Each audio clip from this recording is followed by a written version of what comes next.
Hello, and welcome to Title Talk in Real Estate in New York. I'm Brenda Posner from Langdon Title.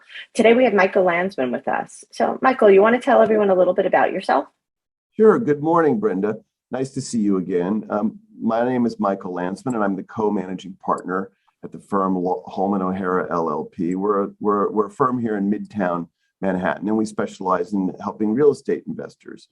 My personal practice involves the like-kind exchanges and estate planning and other real estate related issues that our clients face. And I'd be happy to speak to anyone that may have any questions.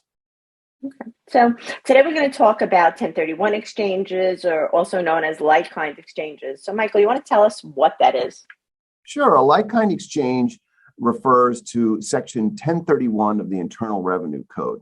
And pursuant to the terms of that section in the code, the taxpayer is provided with the opportunity to defer the income tax that would ordinarily be due upon the sale of an asset, primarily real estate in this case, that's held for productive use in a trade or business or investment purposes. That's really the key. In other words, you are able to defer the income tax by reinvesting in property held for investment or use in trade or business. Okay, so what are the general rules regarding a like-kind exchange? Okay, the general rules are as follows. Number one, you need to be holding the property that you're selling in the productive use in business, or in other words, for investment purposes. It can't be your primary residence, let's say, unless you've rented it out for a number of years prior to the exchange, which is another possibility.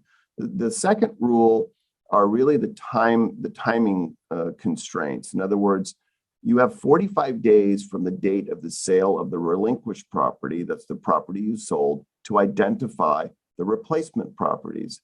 And you have, or property, and you have 180 days from the date of the closing to close on the replacement properties. The other rule that's very important is that you must use a qualified intermediary, and the qualified intermediary must receive the funds at the closing of the sale of the relinquished property. So if you're considering an exchange, it's important to speak with someone before or at the closing, not after the closing. So in other words, it has to be set up in advance. It's not something that you can do after the fact. That's really important.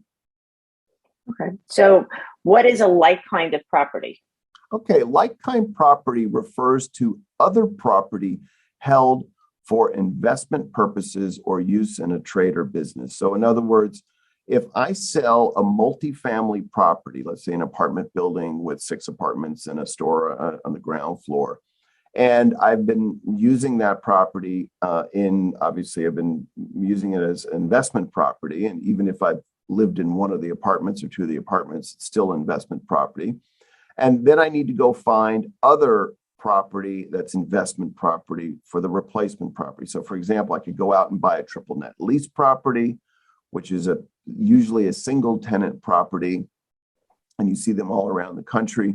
You could buy other multifamily property. You could buy an office building. You could even buy a vacation home, as long as the intent is to rent it out and derive income from it and hold it for productive use in a trade or business. So that's what like-kind property is. It refers to any other property that's going to be held for investment purposes. So, Michael, what is a qualified intermediary?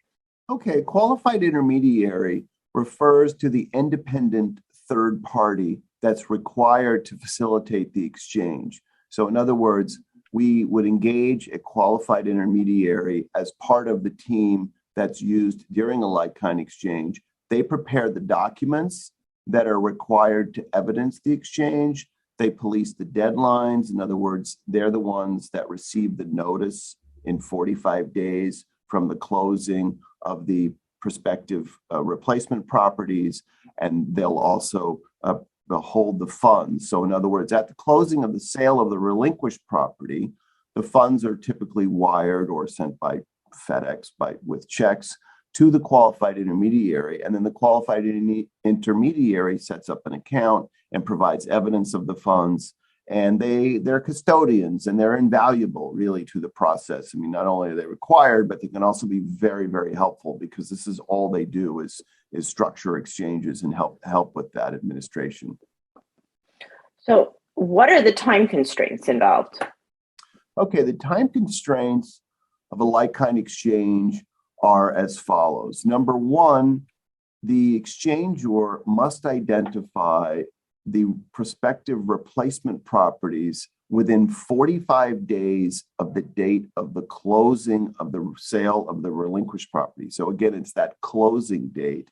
And then from those properties, the exchanger must purchase and close on the purchases within 180 days from that closing date. So everything starts with the closing date. Now, one thing that you should note is, because it sounds 45 days sounds like a very quick period of time, most of our clients, if they're working with us on the front end, will be actively looking for and making offers on replacement properties well before the closing date. In my ideal exchange, we will in fact have gone to contract on the replacement properties on or about the same time that the closing occurs for the relinquished property. There's no rule against doing that. You can absolutely identify your replacement properties before you close on the relinquished property. And there's also the possibility of a reverse exchange, which we can talk about separately. Okay. So, what are those identification rules? Okay, there are three basic rules. The first rule is the three property rule, and it sounds it works just like it sounds. In other words, you identify three properties, and they have to be identified with specificity. In other words, you can't just say, a property on Main Street. It has to be 123 Main Street, Amagansett, New York, or wherever the address is. So that limits you to three properties. The 200% rule enables you to list properties which in the aggregate are equal in value up to 200% of the purchase price or the sale price of the relinquished property. Okay, that's the 200% rule. So in other words, if you're selling a property worth $2 million, you can identify $4 million, and you may have one that's $3 million and another one that's $1 million, or you can have four that are $1 million a piece. So it offers a little bit more flexibility. And the third rule is the 95% rule. The 95% rule is typically used by REITs and other investment entities, because you need to acquire 95% of what you identify. And most of the smaller investors that we work with don't use that rule. They'll either use the three property rule or the 200% rule. Okay. So since before you mentioned a reverse like-kind exchange, so what is that? Okay, reverse like-kind exchange is when the qualified intermediary will actually take title to the replacement property before the sale of the relinquished property. And this is not common, but it's not altogether uncommon. We usually handle about 50 like-kind exchanges a year, and there's usually 2 or 3 reverse exchanges. And why is that? Because the nature of property can be so unique that if we have a client who falls in love with something, let's say in Vermont, we had this happen last year, and they really wanted this corner property in Vermont, they worked with the qualified intermediary to acquire title to that property. And then they sold the property in New York, and they used the proceeds for the purchase of the other property. This typically works best when there is little to no financing involved, and it's a little bit more expensive, but not prohibitively so. I mean, some people fall in love with certain properties, just like anything else, right? And they really see the long-term value in a property. So that's how a reverse exchange, and it's the same rules. In other words, you have to close within 180 days. The only difference here is obviously you know where you're going, so you don't have to worry about that. And the cost is not material. The increase in cost is not material typically. Okay. Okay. Well, thank you so much, Michael, for joining us today. You're welcome. Thank you for the opportunity. Happy to have you. And if everyone would like to stay up to date with our videos, please subscribe to our channel and have a great day.